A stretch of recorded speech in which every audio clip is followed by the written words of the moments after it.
Right off the bat, let's make something clear. In Vietnam, nothing is official until you see a document with a red stamp on it, like this.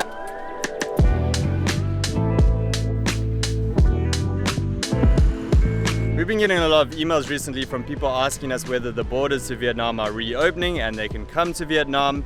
And I think it's because there have been a lot of headlines and articles that may be a little bit misleading in this regard. However, any talk of plans to reopen and roadmaps towards reopening are not confirmed until one of these documents emerges.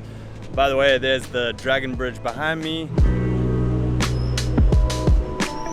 In addition to that, when these announcements do come, they usually come very suddenly with little to no advanced warning, and they usually take effect within days often. For example, the document just came out yesterday to confirm that today in Ho Chi Minh City, restaurants will be allowed to open for seating again. So that's really good news, but you can see the point that I'm getting at here is it's very hard to predict what the government will decide and when it will decide it. So basically any reopening roadmap you might hear talked about is very much subject to change, and nothing is official until those documents come out.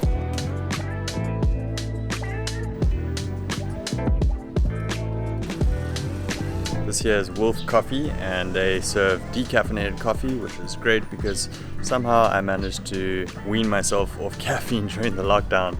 So now if I drink a normal coffee, I get super hyped up.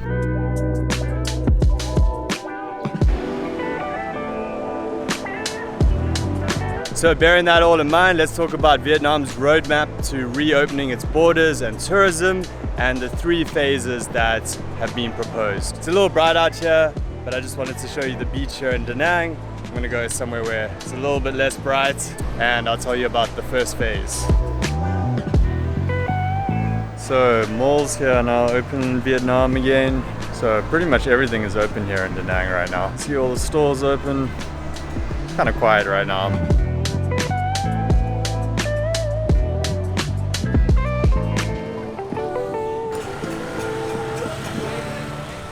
So I'm here at Roots Cafe, just getting a smoothie bowl, and everything here in Da Nang is open except spas and clubs and bars, supposedly. Reality is pretty much everywhere that has a drinks license has a food license, so they're kind of open anyway, all the bars here. It's a really good smoothie bowl. It's got some dragon fruits in it. Okay, so phase 1 would be from November until the end of the year, and what they're proposing for this is to let people into certain cities, and it's going to be all the big tourist destinations like Da Nang, Phu Quoc, Nha Trang, Halong Bay, and Hoi An. But this will only be for packaged tours, so you have to book a packaged tour, and I expect that they want you to just come, do the tour, and leave again. And it's likely only going to be for select countries. I don't know, I've seen a few places saying it's just going to be like Korea and Japan, countries like that, but we'll see. Now bear in mind that the official quarantine period in a hotel is 7 days right now, so I don't know how many people are going to want to do 7 days in a hotel quarantine just to do a package tour. However, I did see in the news today that they're proposing to remove all quarantine even for this period, for this phase. We'll see what happens with that. In that case, you'd only need to get a PCR test before and on arrival, and all this is for fully vaccinated people. Now the thing is, the best part about Vietnam is just the freedom to travel around. I think anyone that wants to or has traveled in Vietnam just likes to do their own thing. I don't know anybody that would actually want to do a package tour. I guess there are groups of certain people that would do package tours, but that is not Vietnam's main tourism source. So, but I also get it, they're trying to pilot tourism. That makes sense, I guess. The big issue though is that a lot of people want to move to Vietnam, to stay in Vietnam long term. So then this obviously wouldn't be a period that you could actually do that. So at least for phase 1, it doesn't look like anyone's getting into the country to stay long term. And another thing to note is there aren't actually commercial flights available to Vietnam yet. So I have seen in some news articles them talking about the 20th of November to start allowing these people in, but again, nothing is really official and confirmed until you see those documents, and I mean, I personally haven't. If any of you have seen that, let me know in the comments. What's up? Just finishing my smoothie bowl and then heading down. You want to say hi? This is Kevin. Wow, hello. It's very bright that way. Come this way.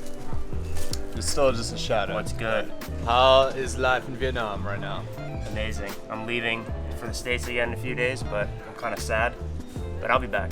Yeah. I love it that much here. I'm definitely coming back. We're about to go play some volleyball now. Interpretations on the fact that he wasn't just reporting from the site. Be responsible for like, hey, it's gonna rain today. It's gonna rain.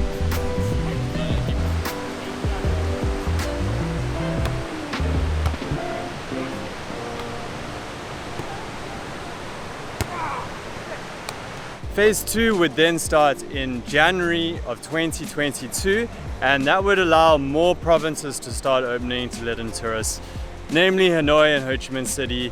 So that's really what we want to see, is people being able to get into these big cities if you're wanting to move to Vietnam. And from what I've seen, it starts to get a little bit more vague here on out. It's not specific about the details.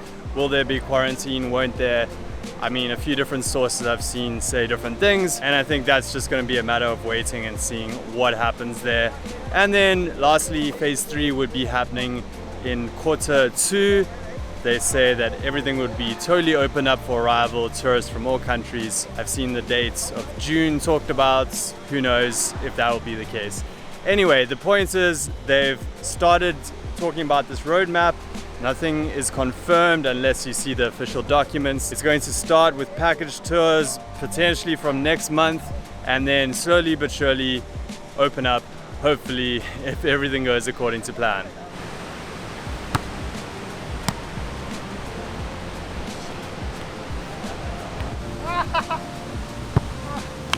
Okay, it's Sunday now and it's the day I'm going to release this video, and I just saw another news article that the Deputy Prime Minister has asked the Ministry of Tourism to submit a plan to resume commercial flights by the 5th of November, submit the plan by then.